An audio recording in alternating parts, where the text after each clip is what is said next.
Okay, good afternoon. We're the team made of Omar Perez, Angel Castillo, and myself, Jorge Figueroa. And basically, we're going to present the poster of the subject of designer experiments, the investigation of alloglipin loaded in situ gel implants.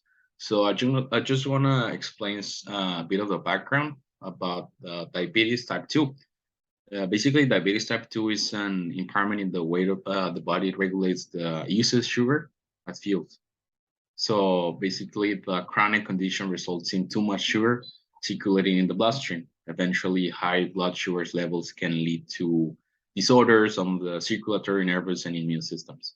So in type 2 diabetes, there are primarily two interrelated problems at work. Your pancreas does not produce enough insulin. So let's remember what insulin is. So a hormone that regulates the movement of sugar into your cells. So and cells respond poorly to insulin and take in less sugar. So type 2 diabetes used to be known as an adult onset diabetes, but both type 1 and type 2 diabetes can begin during the childhood and adulthood. So basically, type 2 is more common in older adults, but the increase in the number of children with obesity has led to more cases of type 2 diabetes in younger people. There's no cure for type 2 diabetes, but losing weight, eating well, and doing exercise can help you manage the disease. If diet and exercise are enough to manage your blood sugar, you may also need diabetes medications or insulin therapy. So you may be asking why I'm explaining this. Well, this case study is related to type 2 diabetes. Currently, there is a lot of medication to this in order to fight this disease, and is oral, this case medicine. And my friend Angel is going to explain you more about the introduction of the case study.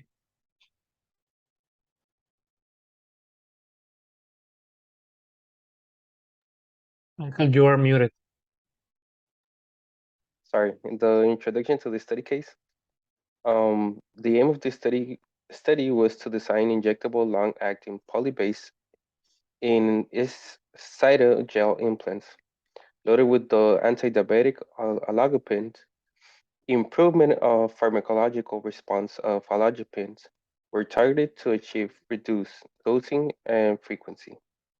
Different solvents utilized in base in situ gel implants preparation were studied to select a proper solvent processing, viscosity, water miscibility, and affinity to PLGA.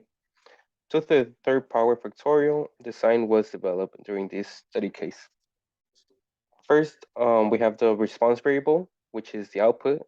The output to be measured was the cumulative release of allogipins after 10 days, equaling to y equals 2. We also have factors and treatments.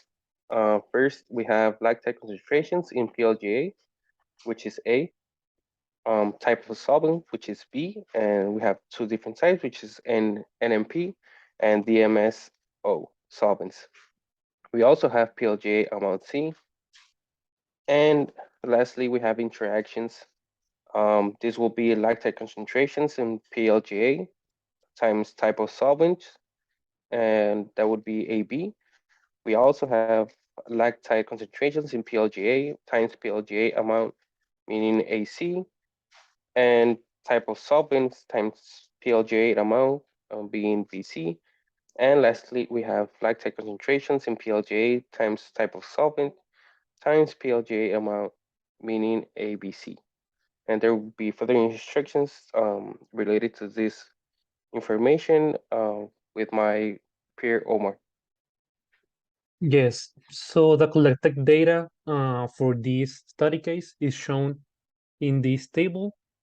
Here we can see factor A, which is the orange one, in which its levels are of 65% and 85%. Then for factor B, which is the type of solvent, we have two levels, DMSO and NMP. And lastly, for the PLGA amount, which is C, we have its two levels also, which is 187.5 milligrams and 312.5 milligrams. And here we can see how these outputs all interact between each other. So in order to solve the study case and to see the significance per each factor and its interactions, we followed an ANOVA approach, just as we have seen in class, in order to see if the factors by themselves, A, B, and C, are significant and their interactions. So on our first ANOVA table, we can see that the p-value for the main factors A, B, and C, it's 0 or very close to 0. So those three main factors can be considered to be significant enough. Then we have the interactions, which are AB, AC, and BC. And here we see something pretty interesting. We can see that the p-value for interaction AB is 0.08, which is larger than our alpha of 5%. So AB, it's not significant. The same happens to the to interaction AC. Since its p-value is very large, is 0.27. So AC is also not significant. However, in our first approach, we can see that interaction BC is significant since its p-value is very low, it's 0.01.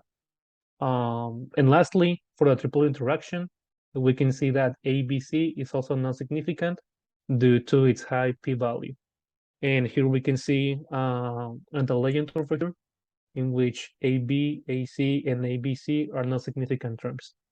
However, just as we do in class, after performing our first ANOVA table, and we then do a polling procedure in order to verify our first conclusions.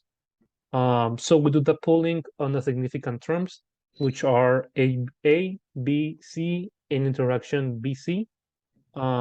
And in our second ANOVA table, we can see that the main factors A, B, and C are significant as well due to its very low p-value, which is once again very close to 0.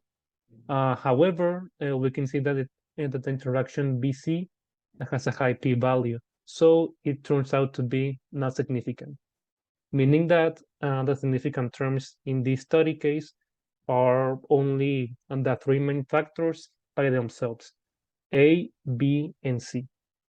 And also, in order to verify our results, we also did a normal probability plot and the residuals versus fits plot in order to check the normality of our process, and in order to see if constant variance was achieved. So now Jorge will continue. Yes, and basically after labeling our interaction as not significant, we then focus ourselves towards analyzing the effects of the principal factors by themselves. By doing an interaction plot on the main effects, we can see the treatment in which they all yield maximal results in their output. And we can see at the right, the following graph is basically pretty much the same as the ones we did in class.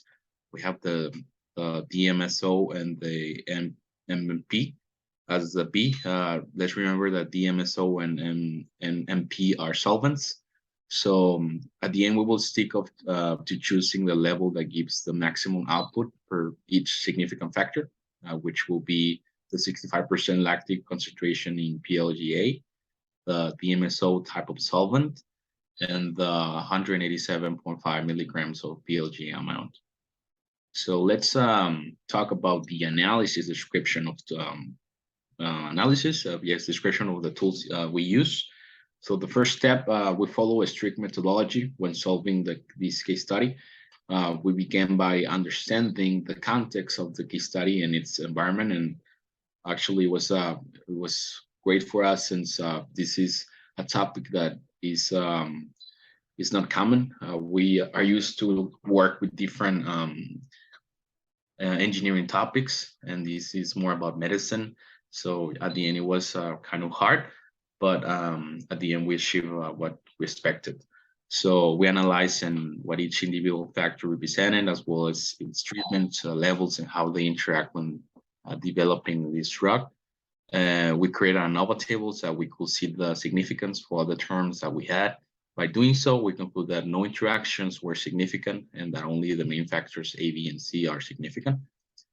We construct a normal probability plot on the residuals and residuals versus first chart so that we can check on the constant variance and normality.